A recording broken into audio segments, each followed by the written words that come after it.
Okay, so this week we are doing a lot of review. We're getting towards the end of this first 9 weeks where we're talking about standards. So we're just going to kind of slow down a little bit, review some things that we've already talked about. So the digraphs is a big thing we want to review phonics wise. So we're going to talk about TH, CH, SH, and QU again this week. They're all ones that they're familiar with, but they're really hard. That's a really hard skill to grasp in making those sounds and associating those sounds with a letter grouping because they don't exactly make sense. So again, with TH, we teach them that it says th, and the mouth placement is so important. When you almost have to watch because th and f sound very similar. So again, you watch for that tongue to stick out between the teeth. And then TH also says th, like in feather or this. And that we just talk about they turn their voice on. So same mouth placement. And we always have them touch their throat because they can feel that, but it also tickles your lips. So I always remind them of that. Then we have CH, which is a short sound, ch, and then SH, shh, we can hold out forever. They like to say ch for everything. So if you show them TH, they might say ch. If you show them SH, they might say ch.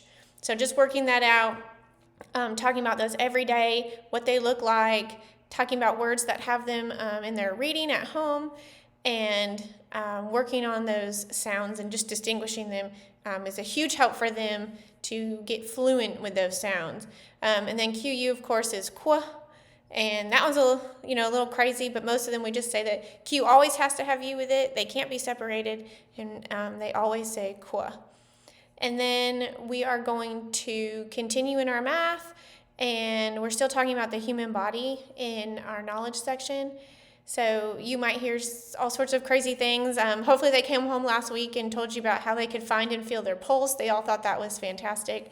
So I hope they're having a lot of fun with all of that and sharing that with you at home. This week I'm going to send a couple things home. I'm going to start a reading log. So the reading log looks like this. Trying to get it in front of you and backwards. Okay, and just record the date, the book they read, and how long they read it. And then when this is all full, it's double-sided. This is full, they can bring it in and they get a big prize. And then we'll also start with some more homework. So this is what the homework sheet's going to look like. This is what we call a passage. This is great for working on their reading confidence and their fluency. So you read the same passage every night. Each time you read it, you fill it in, and you initial as a parent down here at the bottom, and you read it 3 times. So just reading it that 3 times every night really gets them comfortable with those words, and so much of reading is just recognizing a word. That's where our fluency comes in, is we recognize the word. We don't have to stop and sound out every single letter. We can read it quickly. We can also sound things out and blend them quickly. So one thing to work on at home as you're doing this passage is what we call that segmenting. We've talked about this before. But when we have a word and we don't know what it is, we can break it up and we can do the sounds. K, at, cat. And they all know how to do that, and that's a really important skill for them to do and to be able to do it quickly. So not k, ah, t. Because by the time they get to the t sound, and if it has more letters even further, they've forgotten what the beginning couple sounds sound like. So we really want them to do that quickly. K, at, cat. Oh, because when you hear them back to back like that, it makes the word pop out. So work on those things, things to work on with those passages. Point out those digraphs to them when they see them. This one's called two fish, so they should see a lot of SH in it. And every time they see that SH, it should say shh.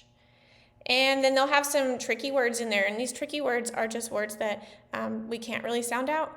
And they should know both of these. The tricky words in here are going to be one, two, the, are,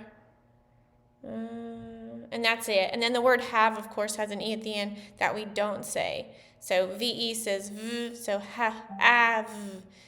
We just don't say that E at the end. They have learned that VE sound, or that VE combo says V, but they may need a reminder on that one as well. As always, if you have any questions, just let me know. Thanks.